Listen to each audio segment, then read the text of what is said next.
আসসালামু আলাইকুম রহমতুল্লাহি ওবরকাতুহু। সম্মানিত দর্শক, 2026 সনের ফেব্রুয়ারি মাসের 15 তারিখে রাত্রিবেলায় ভিডিও করছি। এখনো পর্যন্ত রাষ্ট্র ক্ষমতা ডক্টর মোহাম্মদ ইউনূসের হাতে। এখনো অবধি যারা নির্বাচিত সংসদ সদস্য তারা শপথ গ্রহণ করেননি এবং সম্ভাব্য বা অবশ্যম্ভাবী প্রধানমন্ত্রী হিসেবে তারেক রহমান সাহেব দায়িত্ব গ্রহণ করেননি। শোনা যাচ্ছে যে 15 তারিখ আজকে, 18 তারিখে, 17 থেকে যেটা হওয়ার কথা ছিল 18 তারিখে এই আনুষ্ঠানিকতা সম্পন্ন হবে। এর মধ্যে বাংলাদেশে অনেকগুলো অনার সৃষ্টি তৈরি হয়ে গেছে। হঠাৎ করে এই নির্বাচনের আগের দিন বা পরের দিন এরকমই একটা অবস্থা। ঢাকা বিশ্ববিদ্যালয়ের যে আলোচিত ভাইস চ্যান্সেলর, যার সিভি মানে তার শিক্ষাগত যোগ্যতার যে সার্টিফিকেটগুলো যেখানে তিনি বর্ণনা করেছেন, এটা নাকি 17 পৃষ্ঠা বা 18 পৃষ্ঠা, এত তার যোগ্যতা। তো এই ভাইস চ্যান্সেলর তিনি হঠাৎ করে ঘোষণা দিলেন যে তিনি পদত্যাগ করবেন। কেউ কেউ বলল যে তাকে রাষ্ট্রদূত রূপে সুইডেনে পাঠানো হবে, কিন্তু ইট ইজ টু লেট। আবার অনেকে বলার চেষ্টা করলো তিনি কি ভয় পেয়ে এলেন কিনা, তিনি জামাতের লোক, শিবিরের লোক, ইত্যাদি ইত্যাদি বিভিন্ন কথাবার্তা। চট্টগ্রাম বিশ্ববিদ্যালয়ে থাকতে এটা করেছেন, ওটা করেছেন। কাজেই এই গত 17 মাসে তিনি যে সকল কর্মকাণ্ড করেছেন, বিএনপি ক্ষমতা গ্রহণ করার সাথে সাথে কড়ায় গণ্ডে তার কাছ থেকে আদায় করা হবে। তার কাছে জিজ্ঞাসা করা হবে যে নীলক্ষেতে প্রেস কয়টা, ডাকসু ব্যালট পেপার কীভাবে ছাপা হয়েছিল, কীভাবে ডাকসু নির্বাচন হয়েছিল, এই বিষয়গুলো। তো তিনি যখন ক্ষমতায় এলেন, I am the first man, প্রথম আমি বললাম যে এই ঢাকা বিশ্ববিদ্যালয়ের ইতিহাসে যত ভাইস চ্যান্সেলর এসেছে, সবচেয়ে বেমানান ভাইস চ্যান্সেলর হলেন এই ভদ্রলোক। ঢাকা বিশ্ববিদ্যালয়ে আসলে এনাকে মানায় না। চট্টগ্রাম বিশ্ববিদ্যালয়ে পড়াশোনা করে ঢাকা বিশ্ববিদ্যালয়ে ভাইস চ্যান্সেলর হয়েছেন। অ্যাজ এ হোল মেকআপ, গটআপ সব কিছু মিলিয়ে আমার আসলে ব্যক্তিগতভাবে পছন্দই হয়নি। তিনি ভালো মানুষ, জামাতের অনেক লোকই ভালো, তো সেটা তার প্রতি একটা শুভাশিস আমার সবসময় ছিল, কিন্তু not as a vice chancellor. তো তিনি হওয়ার পর ওভার অ্যাক্টিং করা শুরু করলেন, তারপরে নামাজির ইমামতি করা শুরু করলেন, ছাত্রছাত্রীদের তুই তুকারি বলে বলা শুরু করলেন এবং বললেন যে আমি সবার সাথে এইভাবেই কথা বলি। তো এটা তার ব্যক্তিগত বিষয়। তো এরই মধ্যে তিনি যখন বিদায় নিয়ে চলে যাওয়ার কথা বললেন, তখন ছাত্রদলের যারা নেতাকর্মী তারা বললেন যে না না স্যার, আপনি যেতে পারবেন না, আপনাকে থাকতে হবে, আপনি থাকেন এবং আমাদের কাছে জবাবদিহি করে যান যে কিভাবে ডাকসু নির্বাচন হলো এবং কিভাবে ডাকসু নির্বাচনের ব্যালট পেপারগুলো নীলক্ষেতে ছাপা হয়েছিল, এই বিষয়গুলো নিয়ে আপনাকে জবাবদিহি করতে হবে। এনিওয়ে, মানে এটা অনার সৃষ্টি এই বিএনপি নির্বাচিত হওয়ার সঙ্গে সঙ্গে। অন্যদিকে ক্যাবিনেট সচিব তিনি হঠাৎ করে পদত্যাগ করলেন বা তাকে বাদ দিয়ে দেওয়া হলো। ডক্টর আসিফ নজরুল বলছেন যে তিনি অনেক আগে চলে যেতে চেয়েছিলেন। ডক্টর আব্দুর রশিদ, পর্যায়ক্রমে তার সাথে আমার একটা খুব ভালো সম্পর্ক ছিল। তার স্ত্রী, তিনিও এডিশনাল সেক্রেটারি ছিলেন, আর এই ভদ্রলোক হলো তার যে ব্যাচ, সেই ব্যাচের ফার্স্ট বয় এবং আপাদমস্তক ভদ্রলোক, সৎ এবং লেখক মানুষ। প্রচণ্ড মানে ব্যক্তিগতভাবে যদি কাউকে 100-তে 100 নম্বর দিতে হয় যে অনেস্ট, সেই অনেস্ট মানুষ হিসাবে আপনি তাকে সেই নম্বরটা দিতে পারেন। তার যখন সময় ছিল না, মানে তার যখন হাতে অনেক সময় ছিল, চাকরি ছিল না, তিনি মাঝে মধ্যে আমার অফিসে আসতেন। দীর্ঘ সময় আমরা গল্প করতাম। তার লেখা বেশ কয়েকটি বই তিনি আমাকে দিয়েছেন, আমার কয়েকটা বই আমি তাকে দিয়েছি, এরকম সম্পর্ক। তো হঠাৎ করে তিনি যখন একেবারে প্রথমে শিক্ষা সচিব হলেন, তারপর ক্যাবিনেট সচিব হলেন, আমার কাছে মনে হলো যে জিনিসটা ভালো হলো না। তা আমি কী যেন একটা কথা বলেছিলাম একটা জায়গাতে, একটু হালকা করে, যে এটা তার ঠিক হয়নি, এটার জন্য তাকে সারা জীবন পস্তাতে হবে। তখন তার স্ত্রী আবার আমাকে টেলিফোন করেছিলেন অথবা মানে একটা মেসেজ দিয়েছিলেন। তখন আমি তাকে বললাম যে ভাই, আমি আপনাদের পরিবারের আপনজন মানুষ, আমার কাছে যেটা ভালো মনে হয়েছে আমি সেই কথাই বলেছি। এনিওয়ে, ওনার সঙ্গে আমার যে সম্পর্ক, তাতে গত 17 মাস উনি ক্যাবিনেট সচিব, তার সঙ্গে আমার 2-1 বার কথা হতে পারত, কিন্তু কখনই মানে আমার যে অভ্যাস, অনেক বড় বড় মানুষের সাথে আমার খুব ভালো সম্পর্ক, কিন্তু আমি যেই মুহূর্তে সে ক্ষমতাধর হয়ে যায় আমি তার থেকে 133 মাইল দূরে থাকি। একইভাবে আসিফ নজরুল সাহেবের সঙ্গে ভালো সম্পর্ক, আমার ডিপার্টমেন্টের স্যার, বড় ভাই, বন্ধুর মতো সম্পর্ক। কিন্তু এই গত 17 মাসে তার সঙ্গে আমার কখনো কথা হয়নি। মনির হায়দার ছোট ভাই আছেন এখানে, সাংবাদিক গোলাম মুর্তজা আছেন, আকবর আছেন, এদের সবার সঙ্গে সম্পর্ক ভালো, যারা ওনার প্রেস অ্যান্ড মিডিয়া। এমনকি এই যে শফিক, যিনি প্রেস সচিব ছিলেন, তার সঙ্গে একটা টক শোতে আমি ছিলাম। আমাদের একবারই দেখা সাক্ষাৎ হয়েছে বা 2-3 বার টেলিফোনে কথা হয়েছে। আমার সঙ্গে ভালো সম্পর্ক ছিল, খুবই ভালো সম্পর্ক ছিল। এবং অবস্থা দৃষ্টে মনে হতো যে খুব বেশি যোগাযোগ ছিল না আমাদের মধ্যে, কিন্তু সম্পর্কটা ভালো ছিল এই কারণে যে আইডিওলজিক্যালি তিনি আমাকে পছন্দ করতেন। আর তিনি যে প্রতিষ্ঠানে চাকরি করতেন ওই প্রতিষ্ঠানে এর আগে ভালো পদে আমার ভগ্নিপতি ছিলেন। তো সেই সুবাদে তার সাথে ভালো সম্পর্ক ছিল, কিন্তু শফিক সাহেবকে আমি কোনোদিন টেলিফোন করিনি।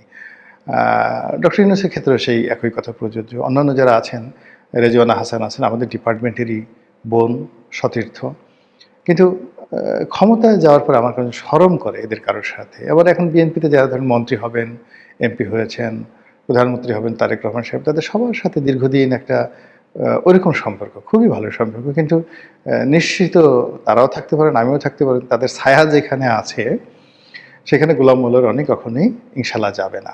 তো এরকম একটা অবস্থা। তো রশিদ ভাই, আব্দুর রশিদ ভাই, তিনি এই সরকার ক্ষমতা গ্রহণের আগে অলনে ছাড়েন, তাকে বাদ দিয়ে দেওয়া হয়েছে বা তিনি চলে গেছেন। কিন্তু এই জিনিসটা নিয়ে নানা রকম কথাবার্তা ছড়িয়ে পড়েছে। এমনি আমাদের যে civil service, military service, police service, গত 17 মাসে তাদের উপর অনেক ট্রমা গেছে। আর সেই ট্রমার সঙ্গে গত 17 মাসে আবার যারা সরকারের খুব কাছাকাছি ছিলেন তাদের উপর যদি আবার দ্বিতীয় ট্রমা শুরু হয়ে যায়, এবং আব্দুর রশিদ সাহেবদের মতো এরকম লোক যাদেরকে জামাত ট্যাগ দিয়ে যদি প্রশাসন থেকে তাদেরকে চলে যেতে বাধ্য করা হয়, তারপর এই যে পুলিশের আইজিকে নিয়ে কথা হচ্ছে, ঢাকা মেট্রোপলিটন পুলিশ কমিশনার থেকে শুরু করে অন্য যে সকল পুলিশ কর্তাদেরকে প্রেষণে এনে বা অবসর থেকে এনে তাদেরকে নিয়োগ দেওয়া হয়েছে, তাদেরকে দ্রুত তাদের পদ থেকে সরানোর জন্য নানা রকম দাবি উঠেছে। ইতিমধ্যে আমি নিজে একটা স্ট্যাটাস দিয়েছিলাম কয়েকদিন আগে, সেটেল মিস্টার সাজ্জাদ, যিনি এখন ঢাকা মেট্রোপলিটন কমিশনার আছেন। তো এই ভদ্রলোক বয়স্ক মানুষ, অবসরে ছিলেন, সেখান থেকে তাকে আনা হয়েছে। তো যমুনার সামনে যখন নির্বাচনের আগে আগে সেই এনসিপির না ইনকলাব মঞ্চের, হাদিদের ইনকলাব মঞ্চের একটা অনুষ্ঠান চলছিল বা অবরোধ চলছিল, সেটা তিনি যেভাবে শক্ত হাতে দমন করেছিলেন, সেটা যদি তিনি সেদিন না করতেন তাহলে নির্বাচনের মাঠে আমরা যে শান্তিপূর্ণ পরিবেশ দেখেছি সেটা নাও ঘটতে পারত। এখন বিএনপি ক্ষমতা এসে যদি সাজ্জাদ সাহেবকে মনে করেন যে না তিনি জামাতের লোক, তাকেও বাদ দিতে হবে বা ইত্যাদি ইত্যাদি ঘটনা, এটা খুবই একটা দুঃখজনক ঘটনা ঘটবে আমাদের সার্ভিসে। এনিওয়ে, এরকম নানা রকম কথাবার্তা হচ্ছে। কেউ রাষ্ট্রপতিকে নিয়ে কথাবার্তা বলার চেষ্টা করছেন যে শাহাবুদ্দিন চুপ্পু কী করবেন, তিনি কি পদত্যাগ করবেন নাকি সরকার তাকে রেখে দিবে, বা সরকার যদি তাকে রেখে দিতে চায় তিনি কি থাকবেন, ইত্যাদি নানা রকম প্রশ্ন। আর সবচেয়ে বেশি প্রশ্ন হচ্ছে ডক্টর মোহাম্মদ ইউনূসকে নিয়ে। এই কয়েক মাসে যারা ইউনূস সাহেবের একান্ত ঘনিষ্ঠজন ছিলেন তারাও অলনে ছাড়েন, চোখ উঠিয়ে ফেলছে। ইউনূস সাহেবকে তারা যে চিনেন, কথাবার্তা ভাবসাব দেখলে মনে হচ্ছে না। আবার সেই ইউনূস সাহেব যদি 2 দিন পর রাষ্ট্রপতি হন, এখন যেভাবে সংস্কার কমিশন হয়েছে সেই সংস্কার কমিশনে রাষ্ট্রপতি এবং যাকে বলা হয় প্রধানমন্ত্রী, এই দুজনের ক্ষমতার যে ভারসাম্য তৈরি করা হয়েছে, এটা যদি বাস্তবায়িত হয় তাহলে পাকিস্তানের প্রধানমন্ত্রীর যে এক্সিকিউটিভ পাওয়ার সিন্স 1950, অর্থাৎ পাকিস্তান শুরু হওয়ার পরে মোহাম্মদ আলী জিন্নার যে গভর্নর হিসেবে তার যে পাওয়ার ছিল, এই পাওয়ারটাই মোটামুটি পাকিস্তানের রাষ্ট্রপতির রয়ে গেছে আংশিকভাবে। এবং প্রেসিডেন্ট ইয়াহিয়া খান, প্রেসিডেন্ট আইয়ুব খান, তাদের যে ক্ষমতা ছিল প্রেসিডেন্সিয়াল ফর্ম অফ গভর্নমেন্টের দিক থেকে, যেমন জেনারেল পারভেজ মোশাররফ, জেনারেল জিয়াউল হক, ঠিক সেই ক্ষমতার একটা বিরাট অংশ এখনও পাকিস্তানের রাষ্ট্রপতির রয়েছে। তো ওইরকম একটা আদল দিয়ে বা ওর সাথে আরও মডারেট করে আমাদের সংবিধান সংশোধন করে রাষ্ট্রপতিকে বিশেষ ক্ষমতা দেওয়া হবে। এখন সেই রাষ্ট্রপতি ক্ষমতা নিয়ে যদি প্রধানমন্ত্রীকে বিপদে ফেলতে চান তাহলে তিনি সেটা পারবেন। তো এক্ষেত্রে আসলে প্রধানমন্ত্রী তারেক রহমান সাহেবের একান্ত ঘনিষ্ঠজন যদি রাষ্ট্রপতি না হন, এটা তার জন্য একটা থ্রেট হিসেবে কাজ করবে। এক্ষেত্রে তার জন্য সবচেয়ে নিরাপদ তার স্ত্রী। তার স্ত্রীকে যদি রাষ্ট্রপতি হিসেবে মনোনয়ন দেওয়া হয় তাহলে তিনি নিরাপদ। এমনকি তার দলের যারা লোকজন আছেন একান্ত ঘনিষ্ঠজনকেও রাষ্ট্রপতি বানিয়ে তিনি যাকে বলা হয় নিশ্চিন্তে থাকতে পারবেন না। সাবেক প্রধানমন্ত্রী শেখ হাসিনা তিনি খুব আদর করে, যত্ন করে, ভালোবেসে জাস্টিস শাহাবুদ্দিন আহমেদ সাহেবকে রাষ্ট্রপতি বানিয়েছিলেন, যাতে করে লোকজন তাকে উদার বলে, ভালো বলে। তো তিনি ৯৬ সনে ক্ষমতা আসার পরে এই কাজটি করেছিলেন অমরত্ব পাওয়ার জন্য, কিন্তু এর জন্য তাকে অনেক দায় পরিশোধ করতে হয়েছে। এবং রাষ্ট্রপতি শাহাবুদ্দিন সাহেব আমাদের কাছে খুব জনপ্রিয় ছিলেন, কিন্তু তিনি ক্ষমতায় বসে শেখ হাসিনাকে এমন জ্বালান জ্বালিয়েছেন, তার জিনা হারাম করে দিয়েছিল। তো এরপর থেকে তিনি আর সে ঝুঁকি নেন এবং সর্বশেষ ধরেন যে শাহাবুদ্দিন চুপ্পু সাহেবকে তিনি অতিশয় স্নেহ করতেন, কিংবা জেনারেল ওয়াকারুজ্জামানকেও তিনি অতিশয় স্নেহ করতেন এবং খুব ঘনিষ্ঠ জনকে তিনি এই পদে বসিয়েছিলেন। এবং এই দুটো পদ নিয়ে যদি এখন শেখ হাসিনাকে তার সামনে গিয়ে বলা হয় শাহাবুদ্দিন চুপ্পু কিংবা জেনারেল ওয়াকার, বিশ্বাস করেন মুহূর্তের মধ্যে তার ঘুম হারাম হয়ে যাবে, তার মেজাজ গরম হয়ে যাবে, তিনি আউট অফ কন্ট্রোল হয়ে পড়বেন। তো এক্ষেত্রে যদি তিনি সজীব ওয়াজেদ জয়কে রাষ্ট্রপতি বানাতেন, কি ক্ষতি হতো? কোনোই ক্ষতি হতো না। তিনি যদি শেখ রেহানাকে রাষ্ট্রপতি বানাতেন, কোনো সমস্যা ছিল না।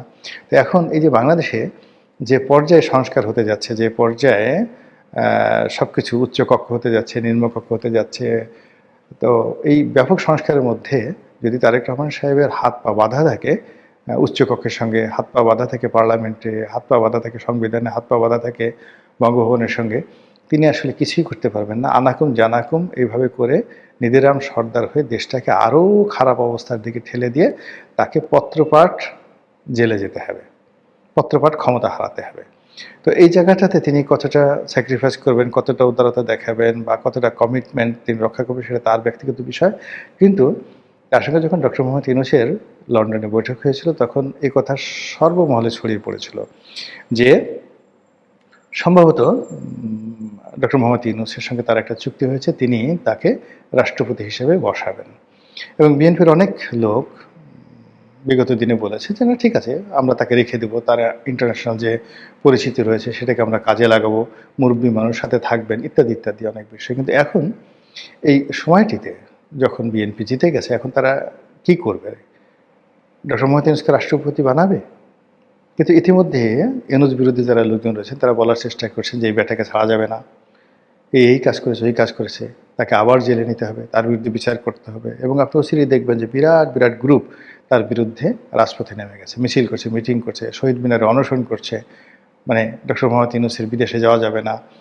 আর অন্যদিকে যেটা হচ্ছে, ডক্টর মোহাম্মদ ইউনূস নিজেও টেনশনে আছেন। এর কারণ হলো তার একজন উপদেষ্টা ইতিমধ্যে তিনি দেশ ছেড়ে পালিয়েছেন। তারপরে আরও বেশ কয়েকজন এই গত ১৭ বছরে যারা খুব বেনিফিশিয়ারি ছিলেন, তার মধ্যে উত্তর সিটি কর্পোরেশনের যিনি মিস্টার রেজাদ ছিলেন, তাকে নিয়ে বহু কথাবার্তা হচ্ছে।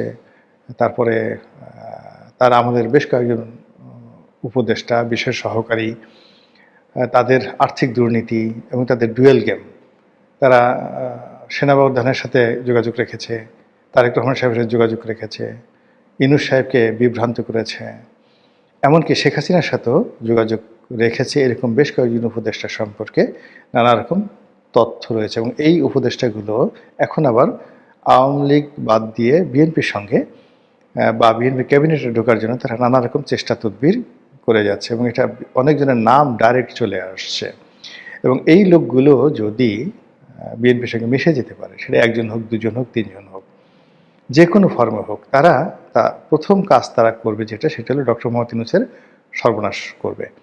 তারা বিএনপিকে খেপিয়ে তুলবে ইউনূস সাহেবের বিরুদ্ধে, এবং তাদের যে এক্সিকিউটিভ পাওয়ার থাকবে একটি নির্বাচিত সরকারের ক্যাবিনেট মেম্বার হিসেবে, সেটা দিয়ে ডক্টর মোহাম্মদ ইউনূসের যে ব্যবসা বাণিজ্য, তার গ্রামীণ ব্যাংক থেকে শুরু করে যা কিছু আছে, প্রত্যেকটা জিনিসের উপরে তারা যে এমবার্গো তৈরি করবে, এটা এই বৃদ্ধ বয়সে ডক্টর মোহাম্মদ ইউনূস কিংবা তার একমাত্র কন্যা যিনি বাংলাদেশে আছেন, তার আরেকটি কন্যা আছে, তিনি আমেরিকাতে থাকেন, তিনি তো আসলে বাংলাদেশের বিষয় নিয়ে কখনো আগ্রহ দেখাননি। গত 17 বছর আসছেন কিনা আমার জানা নেই।